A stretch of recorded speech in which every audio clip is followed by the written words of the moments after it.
afternoon, everybody. This is Dan King with Elevánt Wealth. I need to excuse Brian. He's fulfilling his civic duties. He's on a jury trial today. I'm sure he'd much rather be here, but he is fulfilling that responsibility and sends his regards. Just a couple other quick things I wanted to mention today. Hopefully you've all filed your taxes. If not, you've got just a few hours to get that taken care of or file an extension. And hopefully you're getting money back instead of having to pay some money. Before I introduce our guest today, I just thought it'd be important with everything going on in the market to remind you to stay calm, and that time in the market is really the biggest success to having good returns, is being in the market for a long period of time in an appropriate portfolio based on your risk tolerances. But I found a quote that kind of I liked a little bit. It's from Mark Twain about retirement. He says, 20 years from now, you'll be more disappointed by the things you didn't do than by the things that you did do. And as I look at that, that's something that we want to make sure that we're taking care of ourselves and doing the most appropriate things, but something that we can pass on to our kids and grandkids, that they plan for the future. Well, let me go ahead and introduce our guest today. Pete Eisenrich is with Clark Capital. He's been there at Clark Capital for 7 years and in the industry for 27. And we just found out before the meeting that he has ties to Idaho. He graduated from Boer High School and started his education at Boise State before transferring to Santa Clara, where he got his BS degree, and then got his master's degrees from Johns Hopkins University School of Advanced International Studies. He's been in the market with, like I said, for 27 years, and helping with providing direction and investment solutions for high net worth individuals. He also has his charter financial analyst with a charter holder there. So I'm going to go ahead now and turn the time over to Pete Eisenrich from Clark Capital. Pete? Yeah, thank you very much for the introduction, Dan. Yeah, and literally this month it will be my 8th year at Clark. So been at Clark, for obviously the last recent piece of my career. Happy to talk to you all today. Obviously, I enjoy working with Dan and Brian and the team there. I do have ties to Idaho, grew up in Boise. So yeah, always nice to talk to folks, right? You got to be nice to me with the questions, Dave. No, I'm kidding. Hopefully, as I'm going through this, I will answer a lot of your questions. This is a presentation that we update every, maybe not every month, but we try to do it every month and a half or 2 months. So it'll be interesting because this was kind of updated at the beginning of March. We know a lot of things have changed since that point. I will provide some updates as I'm talking through it, but I was looking through this. I still think it's a really good kind of basis from which we should talk about what's going on with the market, our thoughts about the economy, and kind of what we're expecting as we go forward. So with that, I'm going to share my screen and I'm going to bring up the presentation here. So you can just confirm that looks good, Dan. You got the full screen there? Great. I was telling Dan I'm going to probably take about 30 or so minutes to go through this. And again, don't laugh at that third bullet point, right? Literally, a month and a half ago, people were nervous because stocks were so high. Now, we'll just make that more general about, nervousness in the market and kind of how we approach that and what we think about volatility. But you can see kind of these items are still very relevant. How will the markets do under Trump 2.0? Tariffs, right? That's made a little bit of news here in the last few weeks. We'll talk about the market. We'll dig into some broader picture of the economy, inflation, and what the Fed is doing. Government debt, again, something else that's really become relevant when we've seen what's happened with interest rates over the last few weeks and then really the last few days as well with interest rates. And then kind of talking a little bit deeper about bonds and kind of how we view bonds as a part of a client's portfolio. And again, I guess our public service announcement is there's a lot of noise out there, right? We really try to look at the data. And again, when you're watching TV, what are they trying to do? They're trying to get you to keep watching TV. So again, just understand there is a lot of noise and information out there that are really is trying to kind of stir up those emotions. And folks, we really try to take the emotion out of it as investors. So let's look at the original 4 years of the Trump administration. What was interesting is we saw what did well. Well, U.S. stocks, we can call them large cap stocks measured by the S&P 500, and then small cap U.S. stocks did the next best, and then we had international stocks, and then we had bonds. What was really interesting as this kind of first period started to develop in the first few months was kind of the order standing on its head. This was an environment where the S&P has struggled. We saw small caps do well initially, and now they've kind of run into that lower area when we look at this data through the early part of March. But what has worked reasonably well this year has been bonds and international stocks. Now, again, a lot of this has been caught up in some of the headwinds over the last couple of days and weeks. But we really had a period where, if we think about the first quarter in general, hey, a diversified portfolio helped, right? Having some broad exposures with international stocks, with some bonds, that helped generally an overall client's portfolio. We went for a period where really US stocks were dominating for years and years and years, and really large cap and large cap growth to kind of even narrow in on that.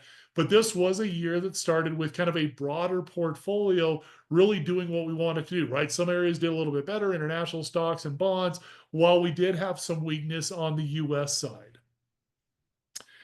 If we step back, and again, I know we're kind of focused on that third bullet point right now, tariffs. And it was interesting, Dan and I were talking about this before the call. But if we step back and we think of, again, the Trump agenda, generally speaking, it's probably a little bit more business friendly, right? It is that idea of lowering regulation on the corporate side, potentially lowering tax rates to 15% from 21, reinstating bonus depreciation, reinstating our research and experimentation deduction. So again, trying to be a little bit more business friendly on that tax side. On the individual side, again, the idea of eliminating taxes on Social Security benefits. We know we campaigned a lot on eliminating taxes on tips, and then making those tax provisions from the Tax Cut and Jobs Act, making those permanent.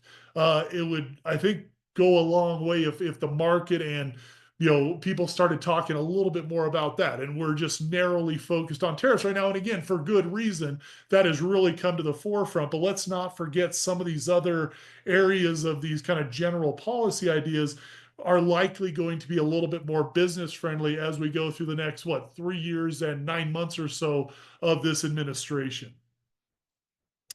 Tariffs. Let's talk about tariffs. So U.S. has a long history of tariffs. It was actually George Washington who implemented the first tariffs. And I think it was, if I remember correctly, about the 68th day or somewhere there of his first term. So again, very early on in the U.S. history, we've had tariffs. And you think about tariffs usually serving one of three purposes, right? Revenue generation, restrictions, so kind of protecting domestic industries, and then reciprocity, that idea of, okay, that bargaining idea. If you're charging us a certain amount of tariffs, should we charge that to you? Do we negotiate different deals? What's interesting is this time around, when we're looking at kind of what's been announced by the administration, seems like it has components of all three of these, right? There's certainly parts of the administration that talk about the revenue generation that's going to come from the tariffs. So that would get you to think maybe it's going to be a longer term type of an environment. But then you have other parts where it is now more of a negotiation, where X amount of countries have come and want to negotiate better tariff and trade terms. So again, that messaging I think has been a little bit unclear there. The restriction side, the idea of, hey, we should be producing more cars in the U.S. domestically. So there's a lot going on with these tariffs, and I think a lot to unpack there. Again, that history of tariffs. And again, I think you can look at this slide in a few different ways. You can, back to the early 1800s here, we're looking at, there have been periods where there have been high tariffs. But let's look at those last 50 years or so, really kind of the economic thinking that really started to develop and became more broader thinking was lower tariffs, lower restrictions of capital flows, kind of lower restrictions on private businesses, right? So that has been more of the thinking for the last 50 or so years. Now, this tariff announcement and kind of with the initial plans, it is kind of muddling that, right? There is a little bit of, boy, are these tariffs actually going to be in for a longer period of time? And we know those 10% base ones are still in, as far as I know. Again, I know these things change very quickly. It's more of those reciprocal tariffs that have now been delayed for 90 days. But remember, China is still under its 125 or 145. I can't remember where they say that falls. We still have those the tariff on Mexico and Canada as well. So again, our core trading partners, and I'll show you that, are still under these higher tariff regimes than where we started earlier this year. One of the interesting things you're going to see in the first quarter, when we look at first quarter GDP, gross domestic product, one of the things that gross domestic product does, right? The D in there, domestic, we look at what are imports compared to exports. Again, most business folks are pretty smart. They were worried a little bit about tariffs coming in. That blue line on the top, you can really see there's this big spike in imports.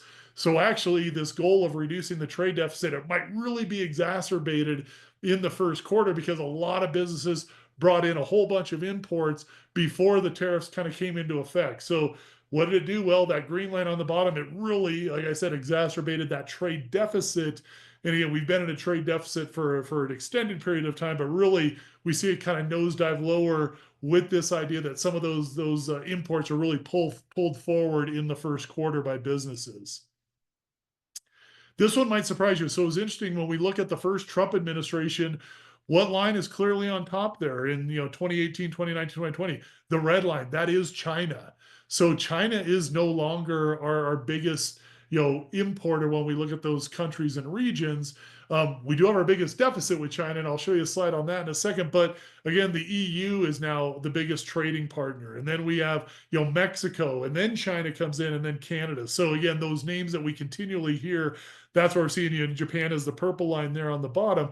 And again, part of that was probably some of those initial tariff items that Trump put into place. Remember, they didn't get rescinded in the last 4 years. So a lot of those tariffs, that were in place, those continued, but also COVID hit, right? And what did businesses learn during COVID was, my goodness, if China goes to a zero COVID policy and we literally can't get people into the factories doing work, that really kind of slowed their growth. It slowed what businesses could do. So we did see some reorganization of how businesses operated their supply chains. And again, that was, I think part of the thinking of coming to Canada or Mexico or looking at Vietnam. So, they did do some of that shifting, and I think that's part of why we see China dropping as one of our bigger import partners, still one of our biggest partners, but it really did drop out of that top ranking. And again, no quiz on this, but just if you see that on the top, biggest trade deficit there with China. Again, $295 billion. Then the EU at 235. Then North America, that's Canada and Mexico together, 235. So again, you understand why those have been the countries that have again garnered a lot of the initial tariff talk, and then we know kind of got that more blanket announcement a couple of weeks ago with those broad and those kind of reciprocal tariffs that really kind of hard to say they were reciprocal, right? They were looking at what the deficit was, but that bigger announcement that came with the famous sheet that again Trump showed when he was at the podium there of what those tariffs were. I'm going to go quickly through this. So again, biggest imports from Canada, oil, right? So oil, passenger car items. Again, I know some of these, there's different tariff rates. I don't claim to be an expert on all these. I know there's a lot of nuance there, but again, we have to look at not just what the headline tariffs are, but our different areas of, energy or cars. What are the different impacts going to be on those areas? Are there different numbers that they're using for those tariffs from Mexico? Not a surprise again here, right? Auto part, vehicle auto parts. So that's one of the bigger import items from Mexico. Again, one of the focuses that Trump and the administration have had. And then from China, electronics, right? Nothing surprising when you're looking at this data. So it really does, again, you kind of got to dig beneath the surface on what are the areas that really get hit by tariffs, especially if any exemptions come through, right? Over the weekend, I know there was the talk about, with the iPhones or different, so again, it gets all very muddled. And again, I'm not claiming to be an expert there, but if there are some delays or temporary delays on the tariffs regarding certain components, that's important. We need to know kind of what their weight is when it comes to that overall trade environment. Again, the headlines, this is from, again, 5-ish, 6, I should say that 7 years ago, right? In the first administration, again, those same fears kind of are coming out. And again, I think it would be fair to say it is a little bit different with the way these tariffs have been announced and kind of the broader stroke that the administration is focusing on with tariffs as we go forward. His looks at prices. So that idea that tariffs are inflationary, right? I mean, I think that's what we all study. It's what I studied in school. Again, I think there's some fairness to making that comment, but it's not that simple, right? These are very complex systems. So it was interesting when we look at what the broad index of tariffs did, the import price index, they actually declined a little bit when we think of when those tariffs were announced. Again, part of that was the dollar strengthened. You can see that. So again, there is this interrelationship with currencies and what it costs to the imports, but we didn't really see that big spike in inflation when we look at this measure. Now let's look at this is another way. This is the personal consumption expenditure, another inflation indicator. It's not the consumer price index. This is actually the one the Fed targets, is the overall personal consumption expenditure index.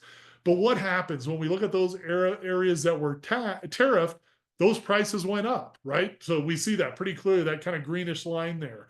Now, consumers, again, pretty smart people, right? If you start seeing the prices of one item go up, your demand could go down on that, right? You could actually say, boy, I'm not going to demand as much of that, or I'm going to substitute something out. We see broader goods prices going down during that period. And we're getting these effects right now of like lower energy prices right now. That helps a lot of consumers, especially consumers kind of in the middle and lower earnings bracket. Oil prices have come down pretty dramatically here over the last several weeks. So again, that can have kind of an offsetting impact as well on prices that might be higher on some imported items. So like I said, complex, right? This is complex data that we're looking at. This was the consumer price index. So again, that's that gold bar there. And you can see again, now consumer price index didn't go down, but it was a lower year over year level than where we were kind of at that initial point when some of those in the summer of 2018, when some of those initial tariffs came in, and then we kind of have to stop the analysis when we think of the pandemic. That kind of changed, again, our world quite a bit differently there. So again, not seeing that, again, immediate necessary, big spike in prices. We'll watch for that. And again, are there going to be areas that are going to be impacted? Yeah, we'll have to be aware of what are those areas that get impacted by the tariffs. But again, a little bit more complex. You kind of got to dig in a little bit more than just kind of, that simple idea that, yeah, tariffs raise prices. Yeah, they do, but other areas prices can go down. So again, those are the kind of things we're looking at. Now stocks. Let's just talk about stock volatility. Again, I know our world has changed. We've had this decline in stock prices. I want to get to this slide. Over the long run, we at Clark Capital believe what stock prices reflect are what a business has earned, right? So any of you that are entrepreneurs, you sell more stuff in your business, you make more money, your business is probably worth more, right? That same fundamental principle we believe holds as well for the stock market. And we're really trying to invest in businesses, right? What stocks do we want to own? What bonds of what business do we want to own? That's kind of how we look at our investing as portfolio managers. And again, what we're looking at here is the S&P 500 is the blue. Estimated earnings are in that gold line, and they are estimates, right? So they will be revised, and we're watching closely. Again, another thing Dan and I were talking about beforehand is we haven't seen a lot of decline in earnings estimates for this calendar year and next year at this point. What have we seen? We've seen prices go down, right? So the P in a price to earnings ratio, the P has come down. We've actually seen valuations improve a little bit because we haven't seen earnings expectations decline. Now, do we expect there will probably be some revisions to earnings? Yes. I mean, I think that's something we need to expect. So that's what we're going to watch closely on. What do those earning estimates look like? Do they come down a few percentage points? Do they get cut in half, right? Those are things that we're going to have to look at in really the next several months, right? This is kind of in the near term. This is what we'll be looking at coming out of businesses. We are in first quarter earnings period right now. It really just kicked off. So what do businesses say about their earnings expectations through this year and into 2026? You can see what we were dealing with in 2024 was record operating earnings from the S&P 500 companies. S&P 500 companies never earned more than what they did in calendar year 2024. They were expected to grow those earnings about 14-ish% this year, 2025, in kind of that 14-ish% neighborhood next year. So any dollar that gets added to earnings from last year will be record earnings. Now, what is that number going to be, right? Is it that 267 or does that come down? That's what we'll have to watch. And I want to be clear, that is what we're focusing a lot on. We have analysts and portfolio managers. That is what they're looking at, because then that does change. Okay, if earnings are coming down for businesses, that changes the price we're willing to pay for those businesses. But that fundamental idea of stock prices, reflect what a business earns, and then what we as investors are willing to pay for that stock, that really is a fundamental principle that we operate from at Clark. We went through kind of some unicorn years, right? We had these 2 years where we had back-to-back 20+% gains, and look at that. So what you're looking at here, that's the annual range of the S&P 500. So what happened in the last 2 years? Hey, frankly, we were spoiled, right? We didn't have very many periods at all where we were down on the year, right? There was some volatility, we know, middle part of last year in that August timeframe, but really very little volatility occurred. I would argue, if anything, we're kind of getting back to more normal market volatility is what we've been going through this year. So let me put a little bit finer point on that. We kind of show this idea that turbulence is normal. I heard a great analogy, and you can see we use this flight analogy. And I've said, hey, turbulence, and I usually do this when we've gone through a really good time in the market. I say, hey, we all love good times, but let's know that turbulence is part of it, right? So let's be prepared for some of that more normal market volatility. That's what I was kind of talking to people about at the beginning of this year. Obviously, we've had a little bit different type of volatility as we've gone through the last several weeks. But the analogy that got extended further, which I heard, which I thought was really interesting, is if any of you have flown, I mean, what would happen if every time you hit turbulence, the pilot landed? Right. And again, I think that goes back to Dan's idea of, boy, the idea and the way in investments, the way we at Clark work, we only work with people like Dan and Brian. We only work through financial advisors because we want that plan to be in place. Right. And we understand, and Dan knows this, and Brian knows this, and I know this, there is some volatility with equities. So that idea of bucketing and, right, okay, my shorter term money needs, that's going to be invested differently than that longer term money. But the analogy got extended with that idea of what happened if the pilot landed every time there was turbulence, right? Oh my gosh, it would take forever to get to your destination. You may not even get there. So we know there can be turbulence, and we're aware of it. Again, don't mistake that we're not doing things in the portfolio to try to look at where do we think opportunities are right now, where do we think risks are. But again, we're going to stick to the long term as investors, stick to that idea of what businesses do we want to own for the longer term. Has their business really changed massively? And again, for a company that does a ton of importing or exporting, that could be the factor. But those are the things we're going to look at as investors and as we build portfolios. Probably my favorite slide to talk to clients about. Again, this really puts a fine point on this idea. This is data back to the late 1920s. So almost 100 years worth of data we're looking at here. So we average a 10% correction every year. That is kind of normal course of being an equity investor. I like telling clients this because I think kind of empowers you, right? Understand that, hey, I'm an equity investor. I know that equity part of my portfolio in a given year, it could be down 10-ish%. Now, we pierce that 15%, right? Those happen about every 2 years. Now, there'll be a lot of debate. We know kind of intraday, we dip below that 20%. Most people, when they kind of mark these things, they want closing lows. Again, I won't get into the weeds with you there, but we've obviously gotten close to that 20%, and we know we've kind of bounced up from that. But even that is something that occurs every 3 years. When was our last 20% correction? 2022, right? We all know how challenging 2022 was. So again, we are kind of in that period of hey, this is more normal market volatility. I don't like going through it any more than you all do, but we understand as investors, this is a part of the deal of being an equity investors. And that's where we do look to say, are there opportunities as we're going through these periods of weakness?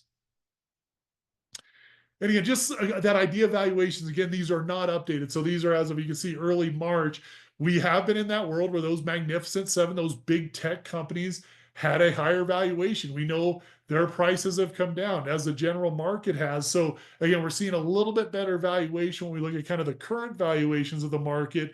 And those big tech names, they were demanding a premium valuation because they had earnings growth that was better than the broader market. So again, it's kind of that idea that growth comes at a price.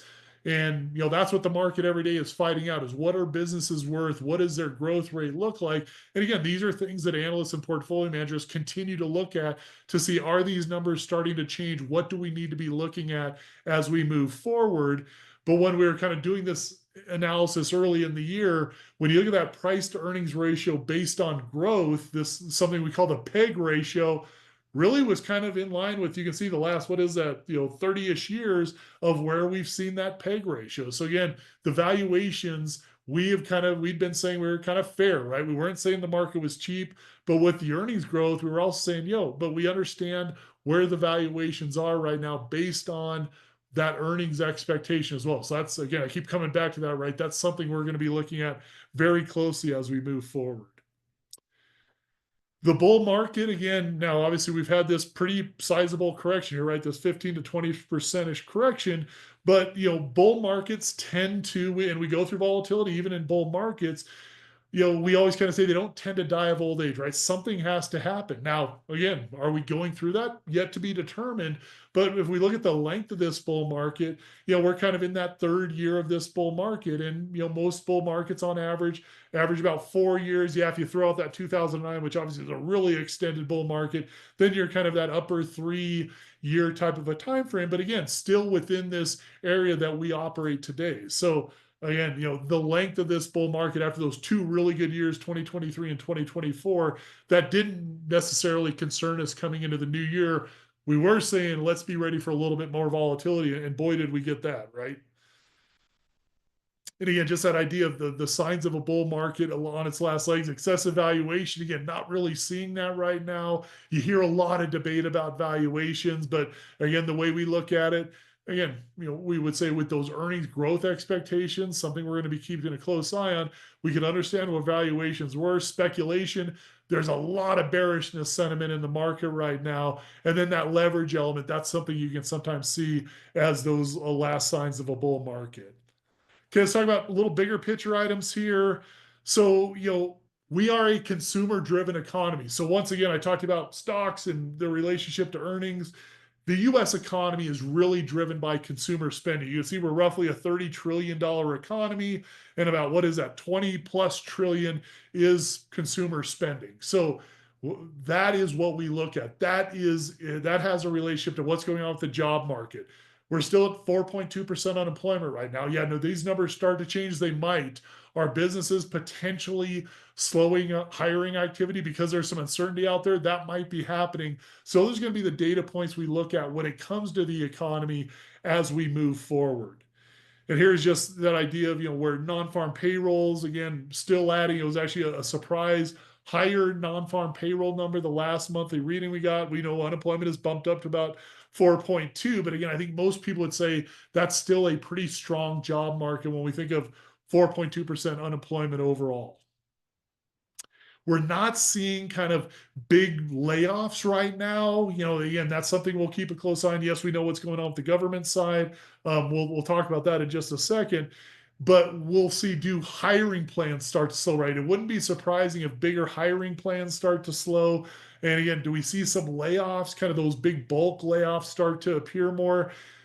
They make a lot of news when they happen, so they're very loud when we hear them, but we want to look from a macro perspective. Do we see those start to build up? And again, we just, to this point, haven't seen them. And now, certainly granted, we're just a few weeks into this kind of new tariff regime, so we'll have to watch, do these numbers start to get impacted by what's, by the tariff environment right now? And again, we know we got this 90-day bit of a reprieve on the reciprocal side. And then interesting, inflation data has continued to kind of head in the right direction. We'd say, yeah, it's been a little bit choppy here recently, but we're still not at the Fed's goal. The Fed's goal is 2% on the core PCE index. We're not there yet. This is the CPI, and you can see kind of in that 3-ish, upper 2 type of a range when we look at the CPI numbers. But again, we're heading in the right direction. This big blue column on the left made a lot of noise. We've seen a big move higher in food at home: meat, poultry, fish, eggs, right? We all know those stories. So there are elements that have seen higher price increases. And we've seen a little bit of that consumer behavior, right? Consumers start to move away from some of those areas that are a little bit more expensive. But from a Fed perspective, the Fed has not hit their goal of that 2-ish% inflation over the long run. So That's why we thought it'd be a little bit slower of a rate cut environment. And again, I'll talk about that in just a second. This just shows again other areas where inflation, we see differences in prices of bananas versus bread versus those eggs. That's that dark blue line again, which we know made headline news daily there for a good period of time. The Fed, our Federal Reserve, operates under what we call a dual mandate. One of their mandates is full employment. The other one is price stability, kind of that inflation control. Again, they sit there, and again, this is obviously moving into the year where low unemployment, right? 4.2 right now, bumped up a little bit here. And then the inflation data at about 2.8%. Again, not at 2, but still that has really improved since those highs that we had in 2022 as we were going through the pandemic. So we came into the year with a Fed that was likely going to be more measured with their rate cuts. We got 1%, or in our fancy lingo, we'd say the Fed cut rates by 100 basis points to close out last year. September, they did a 0.5% cut. Then November and December, they did 0.25% cuts. Now we've had the Fed that hasn't moved in the last couple of meetings, but the market is now starting to price in more rate cuts this year. We kind of started the year where the market's pricing in maybe 1 or 2. Now the market is pricing in, and this one says, I think 3. Right now, it's about a coin toss between 3 and 4. And what we're looking at here, this is from the Chicago Merc. So this really looks at what they call it their Fed Watch tool, and it really is market pricing. What is the money pricing in the amount of cuts? And like I said, right now we're right at that 3 or 4. So looks like it's going to be a little bit more of an aggressive rate, not aggressive, that's not the right word, but a little quicker rate cut cycle than we thought a couple of months ago, where we were 1 or 2, and now we're looking more 3 or 4. Now, kind of the bad news is that 3 or 4 now, part of it is probably building in maybe there is slower economic growth. So the Fed might need to get a little bit more aggressive at cutting rates and kind of trying to stimulate the economy if we do get a bit of a slowdown as a result of some of this tariff uncertainty. So we know historically a slow rate cut cycle has been a good backdrop for the market. That blue line on top, that shows a slow rate cut environment. I think that's 4 or fewer in a year. Now, the black line, that's all cuts, right? So what we're looking at here is 12 months prior to that first rate cut, and then the next 2 years after that rate cut. Again, the market generally likes rate cuts because it is stimulative, right? Lower cost of capital, cheaper for you and I as consumers to borrow, cheaper for businesses to borrow. So it does stimulate economic activity. But again, that kind of the stance of the Fed has changed a little bit from the beginning of the year, where it was them trying to dial in where they want the Fed funds rate to be, versus now, well, they still want to dial where they want that Fed funds rate to be, but now they're keeping a closer eye on, is there concern that we get a little slower economy, which could hurt the job market, which again, as part of their mandate, they have to be very observant of that. So again, a little bit of change in what we're seeing with the Fed here, or the expectations, I should say, from the market, expecting a few more rate cuts this year than we had just at the start of 2025. Government debt, again, you've probably seen this slide. Again, we've gone from this 30, 40-ish% debt to GDP to 120%. Again, we're not somebody that thinks it's a good thing that we spend so much more, than what we bring in. And again, I think part of this is the review of the government and kind of what's been going on with Doge. And again, I know it's a really sensitive political area and very sensitive to individuals losing their jobs. I mean, again, in the finance world, where we have a little bit of volatility in our life sometimes over some certain years. But when we look at that and you look in aggregate, there are about 160, 170 million workers. And again, you see different numbers, but maybe 3-ish million government workers. So just keep those numbers in mind. And some say it's a little bit lower than that. So just keep those perspectives in mind when we're hearing about what's going on the federal side. Again, not at all dismissing the personal element to that and how disruptive that can be. But we've seen this debt to GDP grow. Now, well, I have that same line. It's in the top one there. I know it looks very different. But that's at 120% debt to GDP. And you can see the market hasn't used that as a reason to perform poorly, right? We go back to the 70s. We know the market, the S&P 500 is up tremendously during this time, even though government debt has increased dramatically in the last 30 or 40 or 50 years. What's happened to the dollar? That's that third line down. Well, it's bounced around a little bit. We know there's a little bit of dollar weakening occurring right now. And again, that's not lost on us. That's not lost on market participants, that there is a little bit of weakness going on in the dollar. But over this history of increasing government debt, the dollar's bounced around, right? Been kind of in this range, but a lot of people think, oh my gosh, the dollar has to collapse because of government debt. Okay, we haven't seen that occur over the last several decades. And then yields, this idea that, okay, guys, we got so much more debt. Do yields have to rise? I mean, are people going to demand more for that debt? That's really interesting because, again, I think that was a little bit of the idea that might have been happening in the early, gosh, you get my days and weeks here confused, but rates had really been coming down. There was kind of a classic flight to quality as we're going through some of those initial phases of the tariff. And then we saw 10-year treasuries really kind of move back higher. I think that was what probably pushed to, the administration early part of last week, and probably Bessett at the Treasury. I'm sure he saw this as well. In essence, there was kind of a little bit of sand getting into the gears when we think about what was happening with the bond market. So there was probably that discussion of, hey, maybe we need to kind of reset here, talk a little bit differently. And again, that idea, and we got that relief with that 90-day postponement, really occurred on Tuesday, right, of last week, if I remember my days correctly.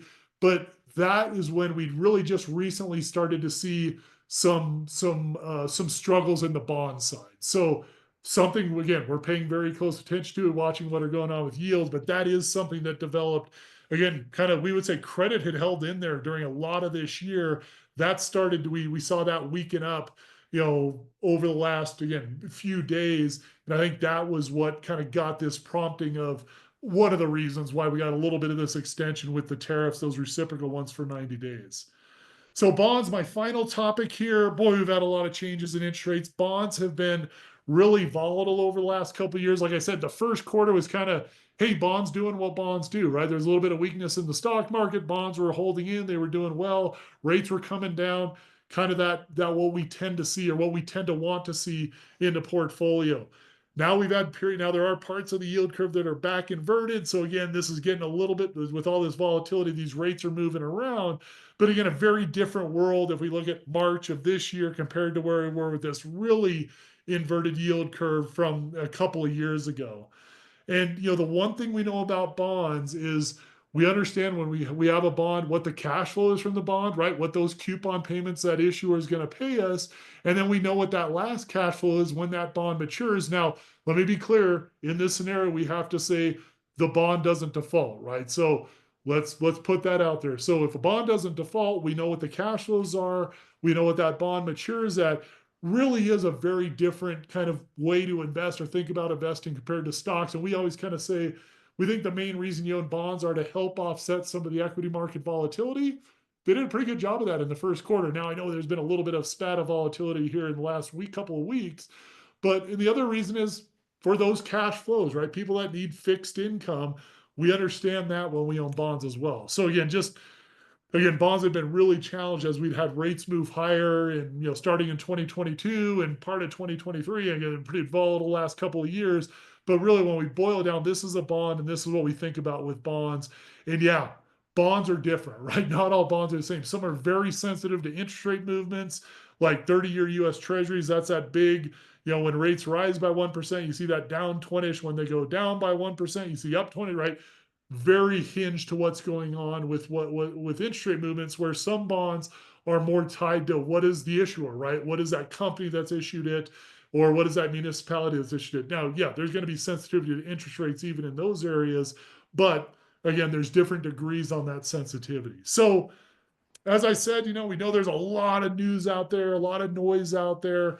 We really are trying to keep our eye on the long term. Yes, we know these headlines just like you all do. So really trying to understand, where is the rubber hitting the road? What do we need to be aware of on the tariffs? And that's what our analysts and portfolio managers are doing continually, right? That's what they're looking at in their portfolios, the opportunities or the risks that they're seeing based on different holdings. And that's what they're trying to navigate as we go through this period of time. Dan, I'll ask you to come back on here. Let me go through my Sure. compliance slides here just to make sure I cover all those. But yeah, happy to take any questions that might have come in, or Dan, I don't know, I'll throw it over to you for a second. Thank you, Pete. Appreciate your presentation. You covered so many different topics, and we could go another 30 minutes for question and answers. But I Yeah. guess the one that I keep hearing, and I think most of our listeners might want to know is, I'm down 5-10% or whatever on my IRA or my 401k. Do I pull out now and sit on the sidelines? What should I do now? And I know that's unfair to put that all on you, but I'm going Oh, to anyway. well, and that's where, again, why, I will answer, but that's why we want, and the way we work is through people like you, Dan, and through Brian, right? Let's stick to the long-term goal. What we see, and again, I'm going to get this, I'm going to be great on these numbers, but there's that rule of 10 where, like, if you miss the best 10 days in the market, your returns look dramatically different than if you held in all the other periods except those 10 days. What happened? We had that huge rebound day. I mean, that did occur. And again, that idea of trying to time the market, we don't think it makes sense over the long run, right? We are aware that there is this volatility. And again, if goals and objectives haven't changed, we would say work with your advisor. And if your plan is still the same one you put in place when things were calm, then hey, then stick with the plan, right? If things have changed, then yeah, things have changed. But again, we sure hope with when you're working with an advisor like Dan or Brian that, hey, if you're going to need some nearer term money, that's probably not going to be invested in the stock market, right? That's probably going to be somewhere else, because we know there can be that volatility in the stock market. So we're big believers in kind of working with advisors, having that financial plan in place. And if really, your life situation hasn't changed, boy, this isn't the time we want to get out of the market, right? We don't want to sell when things are down, right? That's kind of counter to what we're trying to do as long-term investors. And that's that retail behavior, that behavioral finance that we see. And what's interesting, Dan, just to kind of put a final point on it, we're seeing extreme bearishness readings. We've seen those over the last couple of weeks, like readings we haven't seen since like the credit crisis and those types of periods.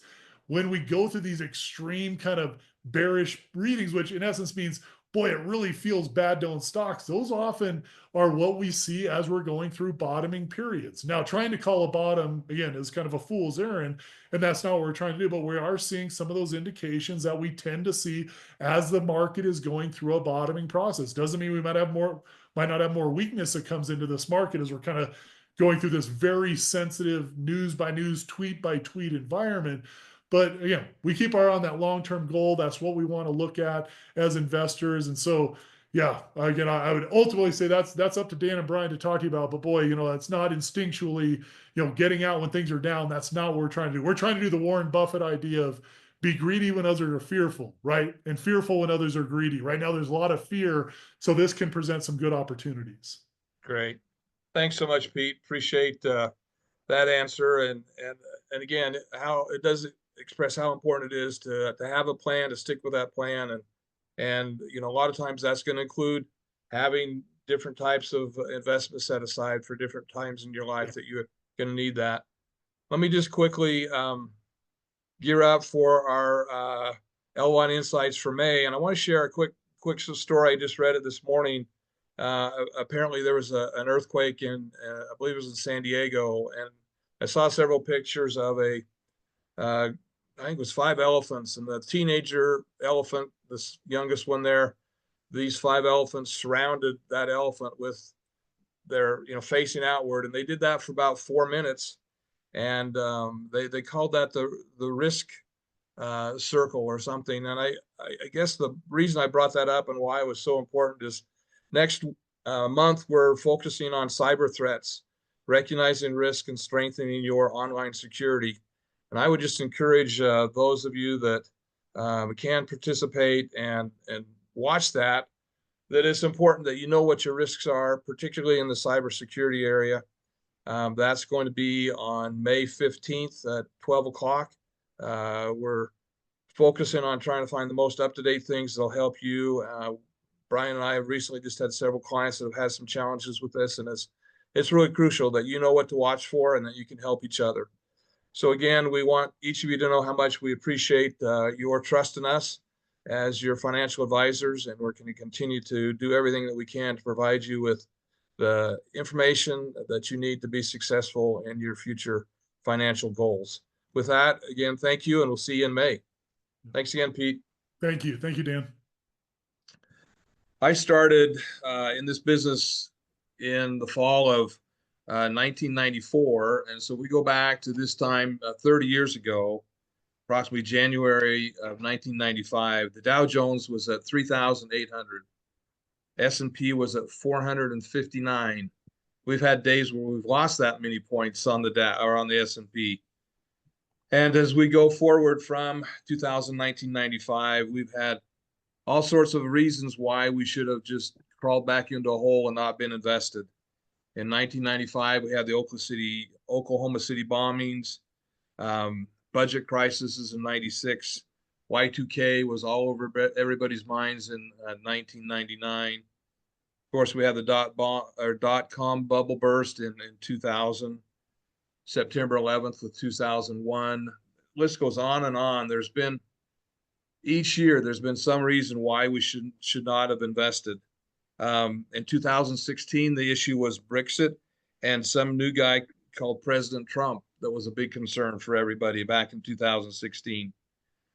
If we fast forward until January of this year, so again, the Dow Jones was at 3,800. Beginning this year, the Dow Jones was at 42,544.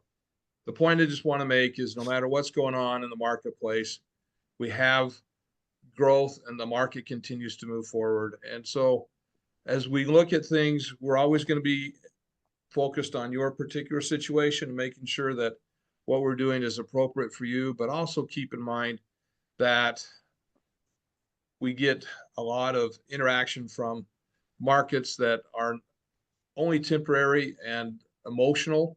And that as we look things on a period, just this last 30 years, we've had this incredible raise in all those marketplaces. Sorry for taking too much time, Brian. I'm going to go ahead and turn the time to you to introduce our guest speaker for this month.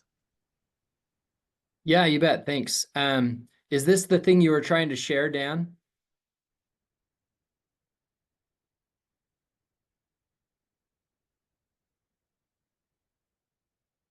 Can you guys hear me? Yeah, that was it, Brian. Okay. So just to come full circle on that, now that you can see it, the Dow Jones 3834, as of today, it's at 41,000, almost 400. The S&P 17,700.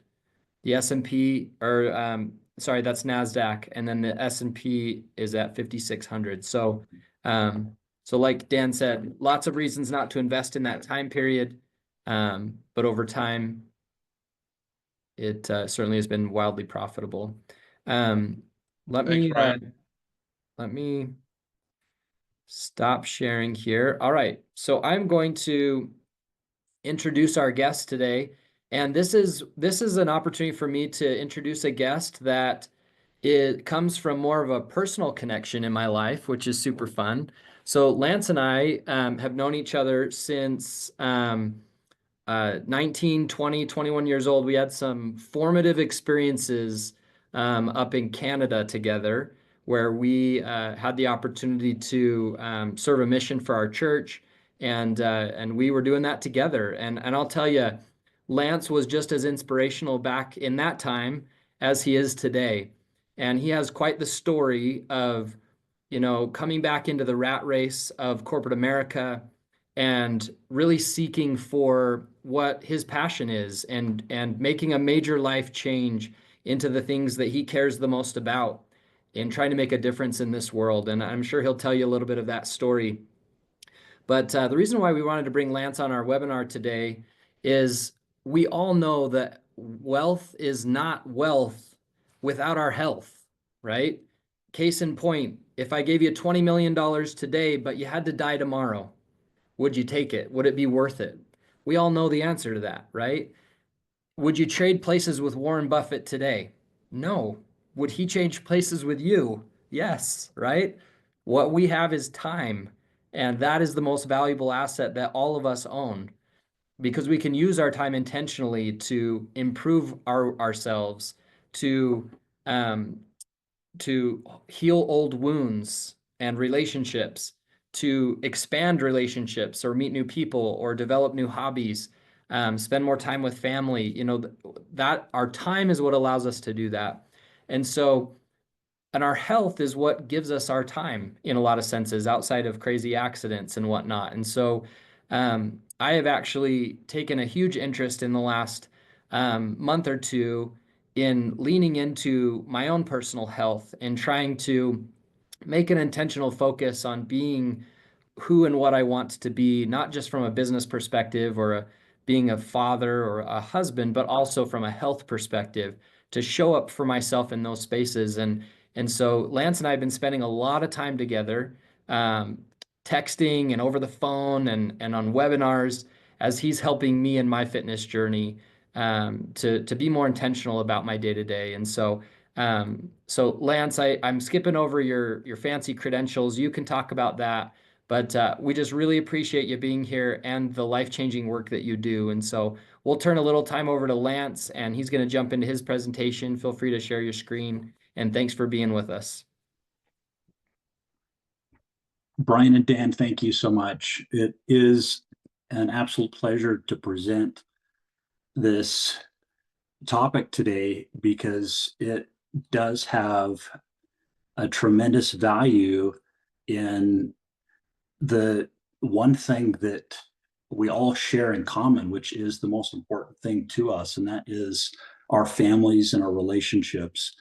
And the thing that I will share about my background, without getting too deep into it, because I really want to make sure over the next 20 minutes that we talk about how to accelerate your business success, to optimize how you're performing in the workplace with your fitness. And as far as my background is concerned, I graduated with an MBA and thought, okay, my goal now is to move into some sort of a consultant field. And I came out of graduate school excited about that ambition. And while having that ambition, and for nearly 20 years, I had always kept fitness as a tremendous priority. And in fact, it had a couple of clients that I had been working with. And it's always been part of my plan to be able to have an impact in other people's lives with fitness at some capacity. But after graduate school, I moved into a company that did consulting. I ended up becoming a partner with a gentleman that had a compliance company, software in particular, for mid-sized health practices. And into my 5th year of that business, I kept focusing on the transformative effects of the fitness journey with business executives in particular, because most of them were peers and people that wanted to make sure that was a priority. And I ended up getting to a point in my career where I looked back to really the best case scenario of my career, which could be to combine consulting with fitness. And so that's what I do with XFit. And XFit is about reaching your genetic potential at any stage of life. And what I'd like to focus on as I work with companies, I'm often asked about how to navigate the fitness journey, and to do so in different seasons of life, given that the business's number one objective is to continue to grow. And oftentimes people end up sacrificing their health because of the business's success. And the unfortunate thing is, we then come home to our families, or we end up trying to invest into our relationships. And because we haven't invested enough into our health and wellness, oftentimes the tank runs pretty dry. And so in an effort to guide you through this journey, I want to just share just a couple of things about my personal fitness. So I started out in bodybuilding, and then as I evolved into becoming a husband and a father, I learned that I had to change my fitness. In fact, I'm in my 40s now. My wife, when I was 29, said, Lance, I just can't support bodybuilding competitions anymore. It's just so demanding. You have two daughters. We're going to have to explain someday to them about why you wear what you wear when you get up on stage and why this is such a priority. And I quickly realized that I needed to step back from that. And in my own evolution, I have created a simple nutrition framework and prioritized exercise throughout my life to be able to have what I think is a real optimized position with my health. And I find that that has been a tremendous advantage having kids grow up, because kids and later grandkids are going to demand, and indeed they do, all the energy that I can give them. So in a fitness journey, when we look at a fitness journey here at XFit, it's an interesting thing to look at all the different ways that people can be on a journey toward peak fitness in whatever the season of life is. And so the question I'd like to ask is, if you're in and can identify with a fitness journey and feel like there's been a priority, and you look at this path to this XFit peak fitness, step 1 through 3 could be a great way to build a foundation. And indeed, it helps a lot of people at least stay on track, being mindful. But after visualizing what an ideal body could look and feel like, and discovering some sort of a plan that can fit within the confines of your day in a life, often people will follow a guru of sorts, and they'll do the best that they to navigate things.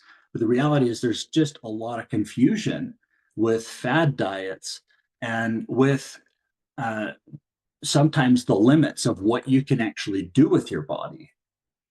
And so, as Brian indicated earlier, I think it's instructive to think about some of the questions he posed about switching places with someone like Warren Buffett, or just thinking about the $1 million idea, but you die the next day. I have a client that when we started, he built a very successful business.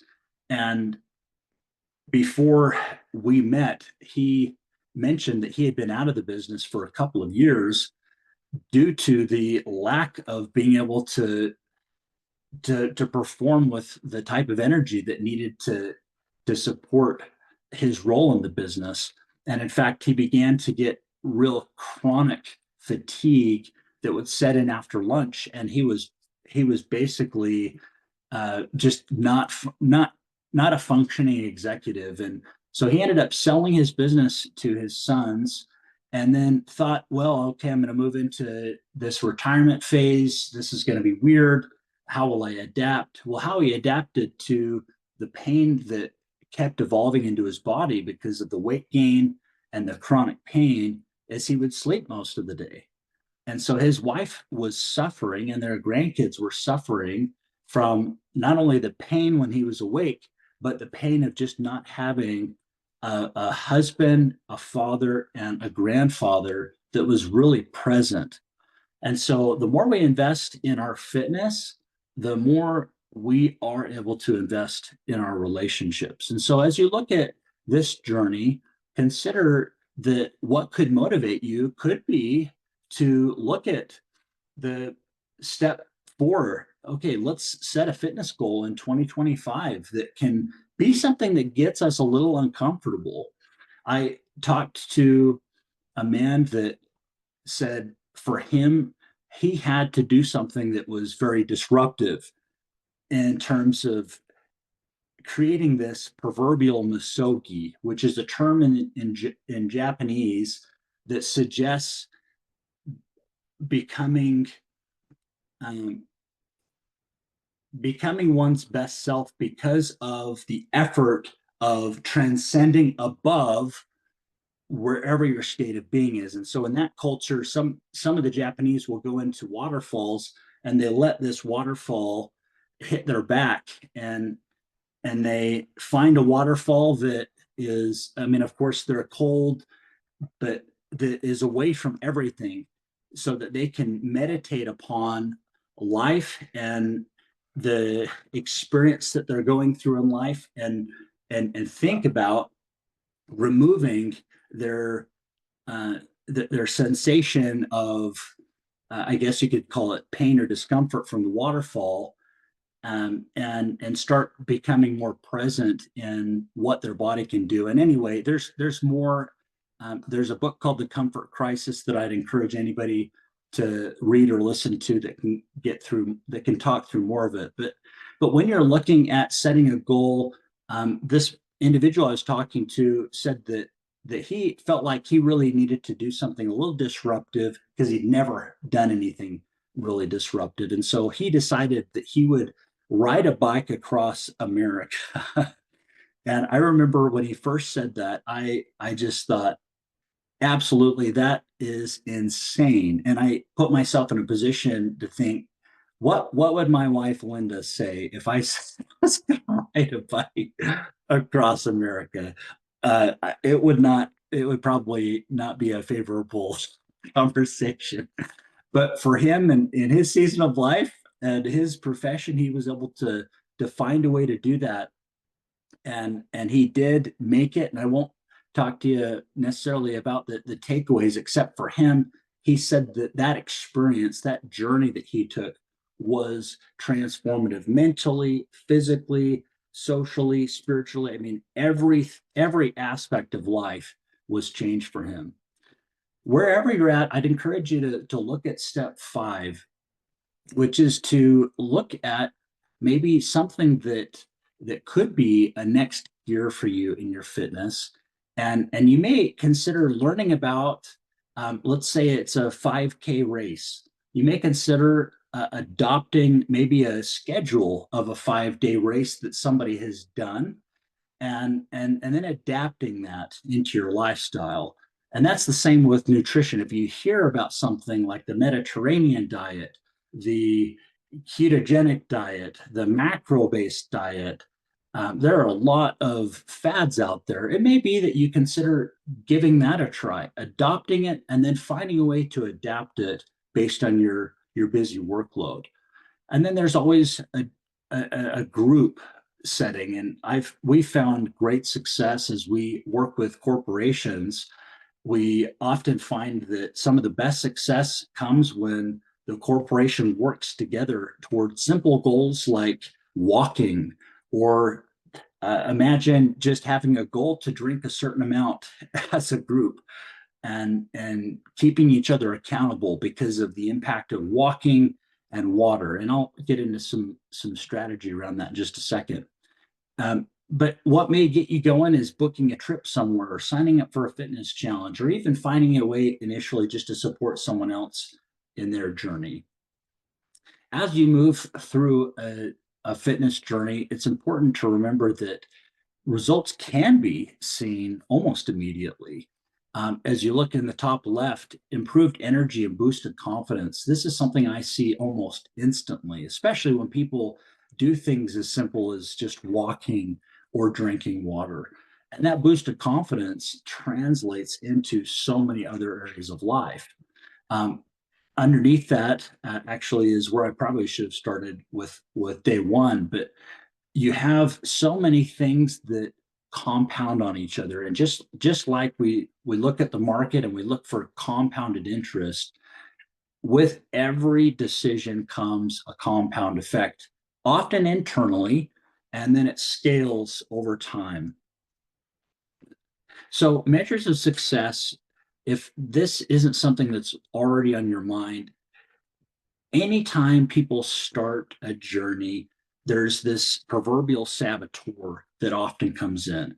And the saboteur might say something like, hey, we've done this before, it hasn't been successful.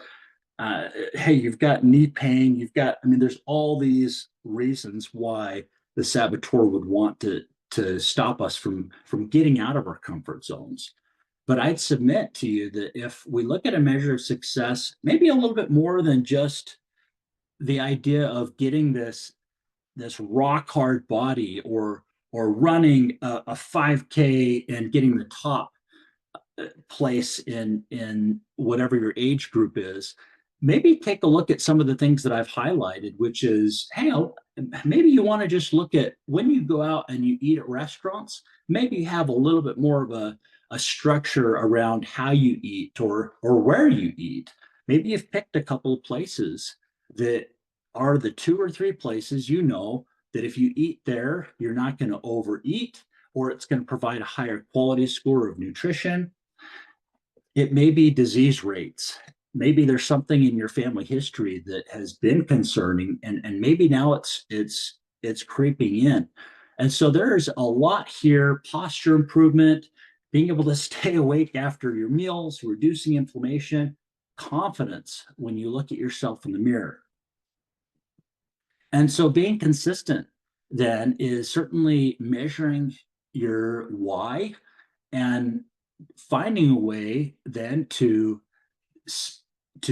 be very specific about what you're going to do. Again, if it's in a group setting, as a corporation, and water is a focus, having water bottles on your desk, maybe a corporate, a company branded water bottle that everybody kind of looks for, to make sure that people are drinking water, because of the improvements that happen dramatically, actually, from just drinking water. And I can get into specifics if any of you care to message me individually about some of those. But consistency, it could be that you literally schedule things like eating lunch. It sounds ridiculous, because our bodies sometimes will nudge us that it's time to eat. But often when we want to see a lot of business success and we want to meet goals, these are things that we often neglect.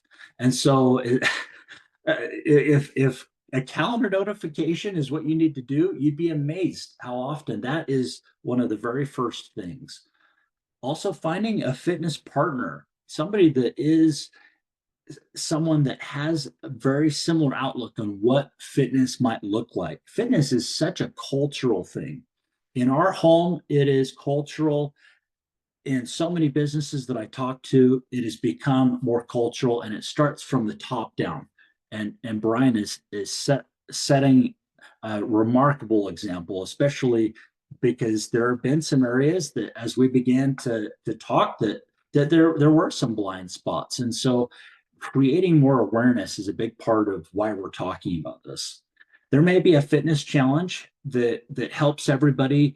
Again, there could be a step goal, or a water goal, or maybe there's something that you all plan to do together. If you've seen The Office, you may find that actually having I think they did a 5K in the television show The Office. That might not be the fitness challenge for so many reasons that you do together, but having something that gets people moving. When we look at food as part of our fitness, the number one thing that I will hear is, well, just making the time is so difficult. How do I prepare food? It's over complicated, folks. And what I would suggest is that we look at some of these very simple recommendations. If you have a pressure cooker, or if you can get online and find that there are a lot of services that for $6 you can have meals delivered. And I have a lot of companies that will actually have meals delivered, and weekly they'll have so many meals that are just ready-made meals in the kitchen, and they're in containers. And so people commit to eating only what's in the container.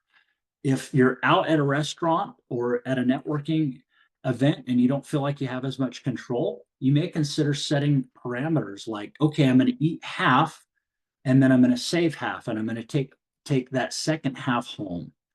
Also, you may consider, when I talk about batching your meals, one thing that often helps a lot of people is to make sure that when you're looking at your activity level throughout the day, that you're making sure that you have enough energy for the activities. And so before certain activities of the day, you're eating your breakfast, your lunch, and your dinner. You're making a conscious effort, realizing that that is actually going to fuel and optimize your performance. Now, it can be difficult to have things on hand, and so you may consider having this emergency toolkit. Maybe there are protein bars and almonds that you have in your desk. Maybe you have, if you're tired of water, on the very, very right, there's what's called True Lemon Water, or True Lime, if you like lime. Little packets that help you to enjoy water a little bit more. If greens are a difficult thing, there are greens powders. One of the things that we have on our side is we live in a time where there is more consciousness about eating healthy than ever before. And so restaurants will cater to healthier eating. Things that you can buy as supplements are less expensive than ever before. Now, I will just share one thing about a nutrition plan that I often get most of my clients on, and it's called the GPS meal plan. One of the productivity killers in a company is elevated glucose and elevated insulin. And elevated insulin, it's really a problem across America, to the extent that people are becoming desensitized because so much insulin is constantly running through the body. But if we look at our lunch meal that's coming up, and you'll consider a framework of eating greens first, protein second, and then your carbs at the end, science has shown that eating in a sequence like that and eating your carbs at the end allows certain hormones to release, such that you won't have as much insulin get into the blood as quickly, and consequently your body won't release as much insulin, and so therefore you won't have this energy crash that comes from too much glucose and insulin hitting the bloodstream immediately after lunch. If you'll give this one thing a try, this could be one of the greatest takeaways of your entire lives. Exercise is something, again, there are applications out there that you may consider taking a look at. The best step may be to take a fitness assessment just to kind of get a checkup on where body fat's at. Understanding blood work can also be helpful to understand where your triglycerides are at, and other things in your body that can help you to understand a direct correlation to current nutrition practices. If triglycerides are high, you could be getting too much fat and too much protein, and your body's not able to metabolize it fast enough. And so there could be some things here that could have some significant consequences down the road. If your blood feels sluggish, if we feel sluggish at any point, then it's likely our blood is sluggish, and that there could be a deeper root cause. That, again, getting a doctor evaluation, getting what's called an in-body 270 or 570 scan. Most gyms have what are called in-body scans to test body fat. A lot of scales have this. You may consider that your fitness assessment is just a belly button to belly button waist measurement. And sometimes progress pictures can be motivating or dissuading. Hopefully they should be motivating. So to conclude, I just wanted to wrap this up by just going through, again, some real simple steps wherever you're at in your fitness journey. Step one is visualizing where you want to be. And again, peak fitness is something that's different at every season of life. I love the quote that says, "I love it on the mountaintop, but it is in the valley where I grow. I I think that anytime we get to a peak, we now find ourselves in a valley that is now giving us a chance to look to the next peak. So wherever you're at in your lives, whatever your fitness level, visualizing your ideal body and what it can do and what the next level of peak fitness can look like. It is such an individualized things. And I'd encourage each of you to, again, think through what your body's been able to do today for you and to look at just some small, simple actions that can have a significant compound effect, and to look at muscle as an asset class of its own. Most of the time, when we look at the worldview of weight loss, that alone is more just calorie based, and it's a worldview on health. And that worldview is, if I eat certain calories, if I track my macros to get certain calories, I'm going to lose all this weight. But if you look at shows like The Biggest Loser, when they have dropped all these calories and they have now reached this proverbial fitness level, peak fitness level, the challenge with a lot of those folks is that metabolically, they're not able to sustain the weight loss because the asset classes of muscle have not been built as effectively. So, in all these things, remember that your fitness success is never owned. It is rented, and the rent is due every day. Thank you. That was great, Lance. Thank you. I've just got some personal thoughts on this as well. One is, I always felt like committing to a diet would be really hard and really, really challenging to kind of navigate. I feel like the more I've got to know Lance and kind of how he helps people create not just significant change, but sustainable change in their lives. Just that simple GPS situation where if you've got a plate of food, you eat your salad first, right? And then you eat your protein and then you eat your carbs. Just doing that, just that one small thing, one will assure that you've got those three things on your plate, but then two will help you assure that metabolically and just the science behind how your body intakes that food, you'll have a better chance of getting what you need out of that meal. And so that's super easy, super simple, and then if you have kind of a list of things that are like, hey, in the greens category, here's what I can do. In the protein category, here's what I can do. And you can create some habits and helpful tips that will help you stick to that. So the other thing that I feel like is super valuable here is just a group think and a group motivation in instigating change. Lance, you mentioned something in your conversation around raising our plane of thinking. Kind of it was something about the Japanese thing that you were talking about. The Masogi. The Masogi. Funny enough, Elevánt wealth, the word Elevánt comes from the Latin word elevare, which means to raise our plane of thinking. And okay. And in our world, it's kind of, thinking beyond the products and services associated with finance, right? Like stocks, bonds, ETFs, mutual funds, insurance products, whatever it might be, real estate, anything like that. And raising our plane of thinking to what do we care the most about? And how can we align our use of capital or our use of our assets towards the things that we care the most about?